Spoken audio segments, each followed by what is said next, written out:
Hello student, how are you. आप लोग कैसे हैं। फिर हम आपको एक वीडियो लेकर आए हैं जो कोशिका का महत्व है। कोशिका का महत्व भी आपको पूछता है एग्ज़ाम में। कोशिका के महत्व का भी पूछता है। हम इम्पोर्टेंट प्रश्न जो है आपके लिए ला रहे हैं। इसका जो महत्व है इसको देख लीजिए और इसको अच्छे से समझ लीजिए। देखिए क्या कह रहा है।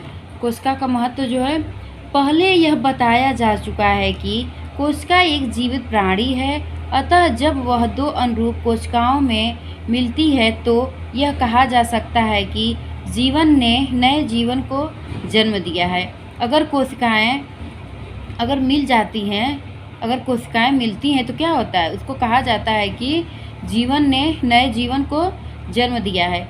कोशिका के विभाजन व गुणन क्रिया से शरीर का विकास तथा परिवर्तन होता रहता है। इसी की कमी को पूरा करने के लिए कोशिका वृद्धि व गुणन की आवश्यकता अनुसार होते रहते हैं, जिससे शरीर स्वस्थ तथा विकसित होता है। जिससे क्या रहता है, शरीर स्वस्थ व विकसित होता रहता है। यही महत्व है। अगर ये महत्व हम लोगों के लिए जानना बहुत ज़रूरी है।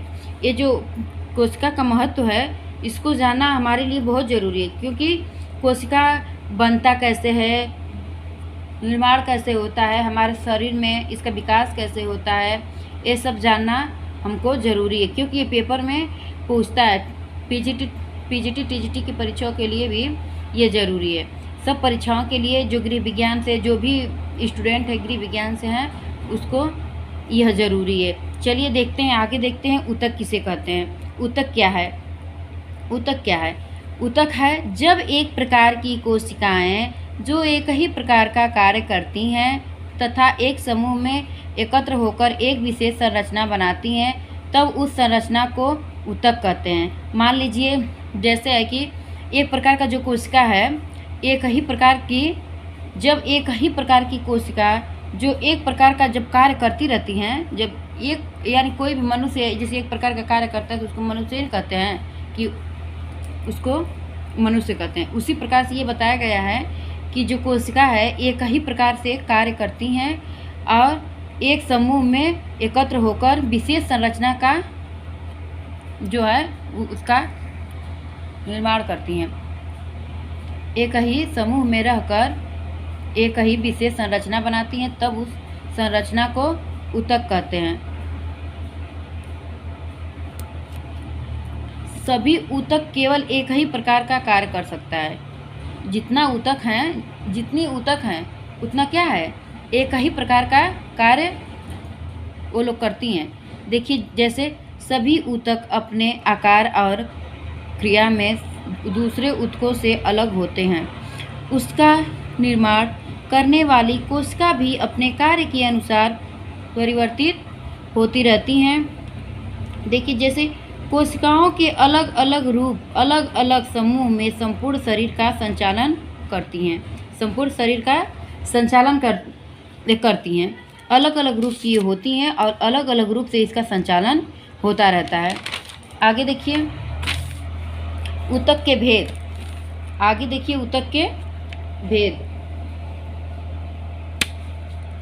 ऊतक के जो भेद हैं, देखिए शरीर के विभिन्न अंगों में विभिन्न प्रकार के ऊतक पाए जाते हैं।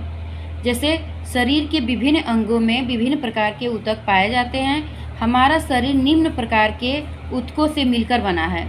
हमारा जो शरीर है निम्न प्रकार के ऊतकों से मिलकर बना है, जिसका नाम है, आइए देखते हैं नाम उसका। मांसपेशी ऊतक, योजी ऊतक, आच्छादित या उपकला ऊतक,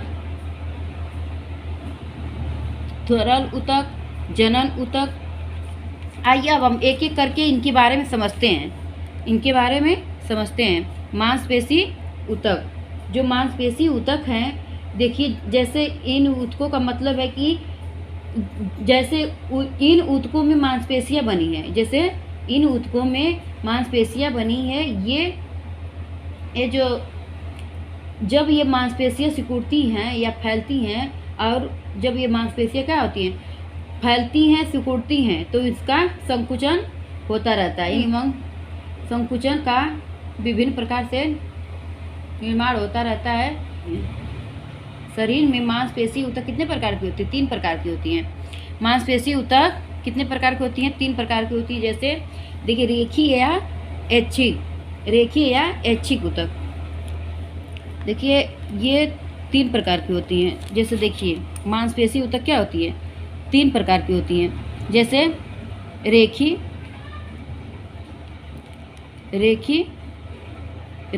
ऊतक। देखिए, गलत हो जा रहा है, मतलब रेखी ऊतक और जो दूसरा है, पहला है और जो दूसरा है क्या है? अरेखी।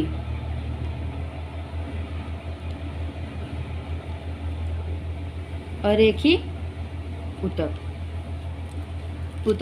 और जो तीसरा है क्या? हृदय पेशी ऊतक। क्या है जो तीसरा है? हृदय पेशी ऊतक। जैसे मान लीजिए, ये मांसपेशी ऊतक कितने प्रकार के होते हैं? ये पीजीटी, टीजीटी, नेट, जीआरएफ के परीक्षाओं के लिए ये उसमें पूछा गया है, और इंटर के और 11th के परीक्षाओं में ये मांसपेशी ऊतक 1 नंबर का पूछा गया है। इसको अच्छे से याद कर लीजिए। मांसपेशी ऊतक के प्रकार। मांसपेशी ऊतक कितने प्रकार के होते हैं? मांसपेशी ऊतक 3 प्रकार के होते हैं। उसमें जो है रेखी ऊतक, अरेखी ऊतक, हृदय पेशी ऊतक।